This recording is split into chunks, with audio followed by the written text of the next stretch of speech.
देखो हम लोग अभी हिंदी पढ़े हैं ना, हिंदी में हम लोग क्या किया, आपका बेसिक और एडवांस में आकलन किए, कौन बच्चा बेसिक में है कौन बच्चा एडवांस में है।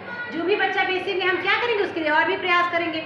अब देखो हम लोग क्या कर रहे हैं, अब हम लोग मैथ पढ़ने जा रहे हैं। मैथ में बहुत अच्छा टॉपिक हमारा है नंबर सिस्टम, यानी संख्या पद्धति। देखो इसमें सबसे जरूरी क्या है, हमको पहले जानना जरूरी, इसमें 3-4 टॉपिक हैं, जैसे नेचुरल नंबर किसको कहते हैं, पूर्ण संख्या किसको कहते हैं, है ना, अभाज्य संख्या किसको कहते हैं, भाज्य संख्या। तो 2-4 टॉपिक है, इस पर हम लोग चर्चा करेंगे।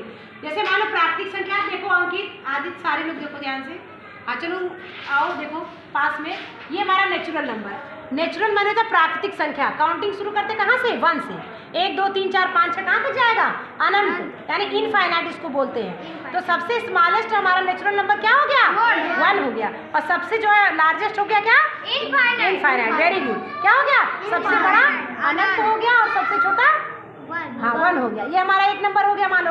अब हम क्या करेंगे, पूर्ण संख्या। जब भी पूर्ण संख्या की बात हो तो 1 2 3 4 हमारा ये क्या है, ये हमारी प्राकृतिक संख्या है। इसके आगे हम क्या करेंगे, 0 लगाएंगे।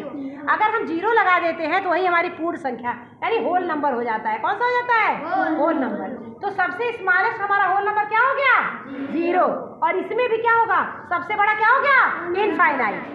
सबसे छोटा पूर्ण संख्या क्या हो गई, 0, और सबसे बड़ी अनंत। अब देखिए हम भाज्य संख्या, जैसे भाज्य संख्या है, भाज्य माने क्या होता है, भाजे यानी काटे हैं। तो जो संख्या है हमारी जो है एक खुद और के अलावा अन्य संख्या से कटे, वो हमारी क्या है, भाज्य संख्या है। जैसे मान लीजिए सबसे छोटी भाज्य संख्या क्या हो गई, 4।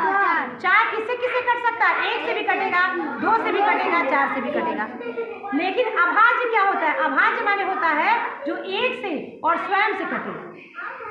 तो कौन हो गया सबसे छोटा, 2 क्या है, 1 से भी कटेगा और खुद से कटेगा। 1 तो है, लेकिन हमारी सबसे छोटी अभाज्य संख्या क्या हो गई, 2। हम शुरू कहाँ से कर, जहाँ से हम शुरू करते हैं वही हमारी छोटी संख्या होती है, और जहाँ हमारा लास्ट होता है वही हमारी बड़ी संख्या होती है। क्लियर हो गई। इस तरह से हम 3-4 टॉपिक देखिए, भाज्य संख्या, प्राकृतिक संख्या, पूर्ण संख्या, भाज्य संख्या और अभाज्य संख्या। इसका हम पूरा ऐसे डिफिनेशन आपको भी लिखवाएंगे, सारे बच्चे समझ लो, उस पर आधारित सारे प्रश्न ऑनलाइन में बना के लिखेंगे हम लोग। ठीक है, जब आपका कॉन्सेप्ट क्लियर हो जाएगा तो सवाल आप एकदम आसानी से लगा लोगे। लेकिन कहीं कंफ्यूजन है, जहाँ भी आपको प्रॉब्लम हो 50 बार पूछो, लेकिन जब भी पूछा जाए बताओ। ठीक है, थैंक यू।